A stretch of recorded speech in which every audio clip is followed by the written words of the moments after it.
Hello there, welcome to the latest episode of Gotham Talk. We're into season 2 and it's episode 3, which is called The Last Laugh. As usual, there's a fair bit to get into with this episode, so let's get into it. Now, Theo Galavan, who is this billionaire who seems to be setting himself up as the main villain of this season, he's starting to move pieces. We're seeing what he's doing here. He's using Jerome and Barbara Keane. Now, what he does in this episode is he gets Jerome to take hostage a fundraiser. It's this fundraiser that Bruce ends up going to. Obviously, he gets embroiled in it. He takes Alfred with him, and Jerome goes there as a magician, kind of bumps off or gets rid of the other magician and then goes on with Barbara as his assistant and basically runs riot for a while.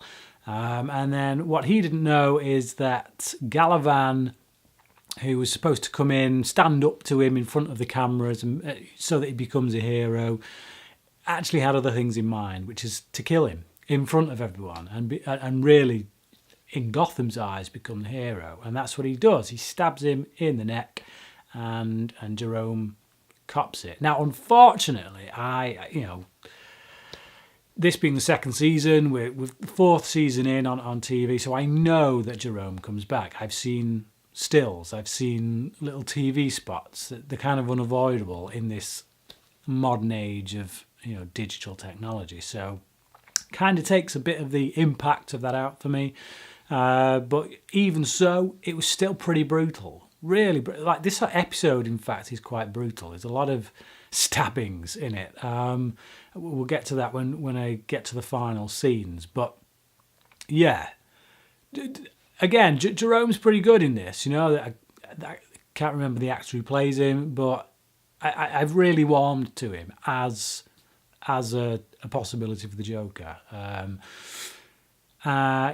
Some really funny stuff in this with Alfred and Bruce, or particularly Alfred and Lee Tompkins, Dr. Tompkins, because she goes to the fundraiser and Alfred kind of comes on pretty strong to her. He starts flirting with her.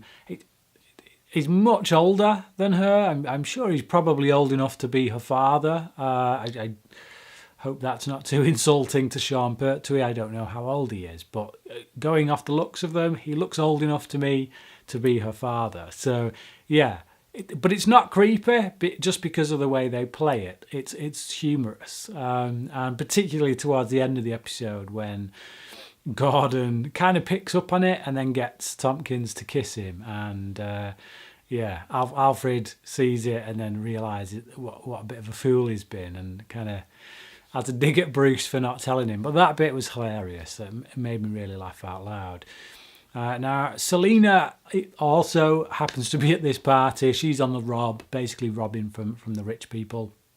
And there's a nice little exchange between her and Bruce in which Bruce tells her that he misses her. Now, this is after everything's kicked off, so they're running out of the place, but he turns to go back for Alfred, and Selina doesn't want to go back.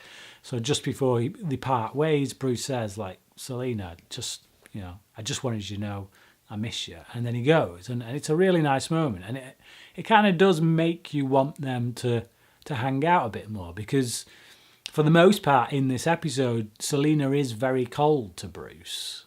Really cold to Bruce. So yeah, and at one time there was kind of like a friendship, burgeoning friendship there. So it does make you long for that in a little way. Now we do get the return, before all this stuff kicks off, we do get the return of Jerome's father, the blind fortune teller from the episode, The Blind Fortune Teller. Jerome kills him. This is all part of Galavan's plan to set up Jerome's dad as being the person who broke him out. Gordon not having any of that at all. He sees right through it. It almost seems like a superfluous scene in that sense, in that it doesn't fool the cops, and but I think what it does do is tie up certain things. It gets rid of this character, this father of Jerome's. You know, if they are going to go the Joker route, then you kind of don't want any personal ties left, no family, no, you know, it needs to be a solo act kind of thing, you know, until you get Harley Quinn and the like coming in. But as far as family goes, yeah, I think it's right to get rid of him at this point. No Nigma in this episode. I missed not having Nigma, but we do get some nice scenes with Bullock, particularly one between him and Penguin. He senses that there's something going on between Gordon and Penguin because Gordon's reluctant to go and see him. And we don't see him questioning anyone, but we learn that he knows that Gordon ended up killing someone because of a favour he was doing for Penguin, and he takes it straight to Penguin, you know, and he goes in there.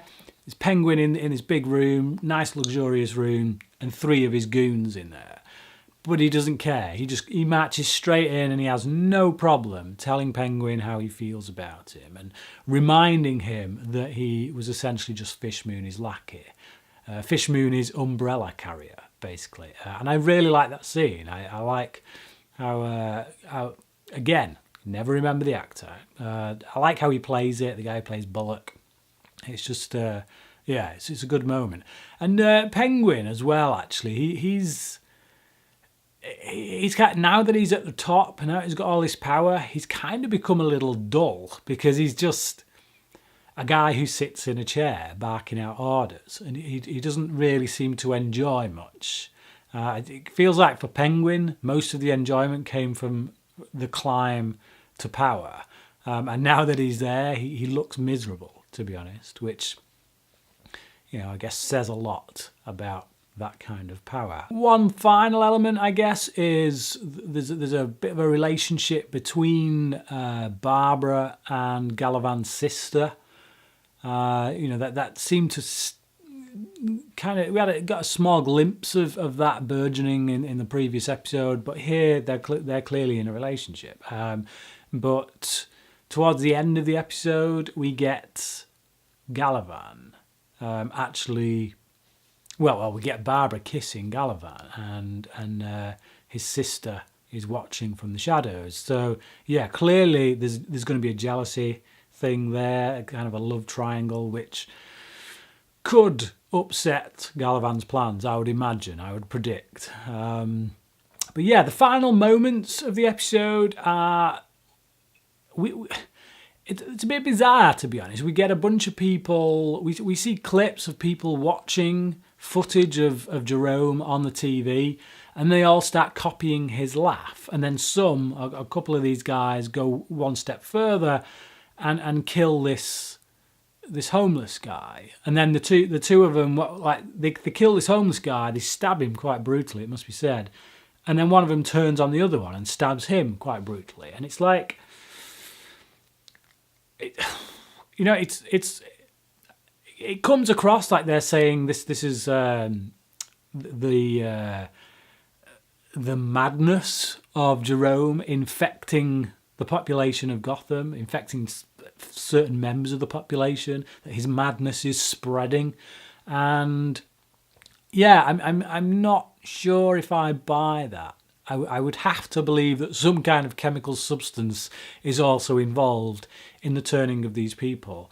You know, I get it. We've had news stories in the past throughout the years of killers who've been influenced by, you know, certain people. I mean, you look at the Dark Knight itself. So a few people have, you know, there's been a few cases in which people say they were inspired by Heath Ledger's Joker, and I mean that could be a commentary they're trying to make here, you know, about madness, and I don't know, about the way people look up to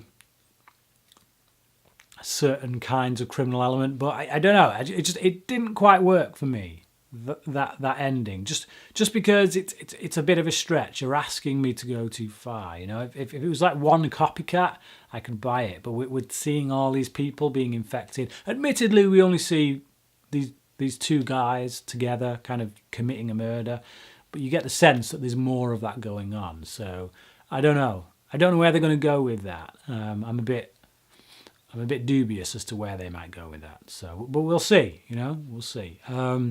Yeah. Anyway, it was still a very good episode. All my favourite characters in a lot of the scenes in the same room together, which really helps. Get to see Alfred being a badass again, which I always like. He gets to kick some ass in this. But yeah, 4 out of 5 from me. Very strong. Okay, there you go. That was The Last Laugh. Have you seen this episode? And if so, what did you think about it? Comment below, let me know, and until next time, cracking.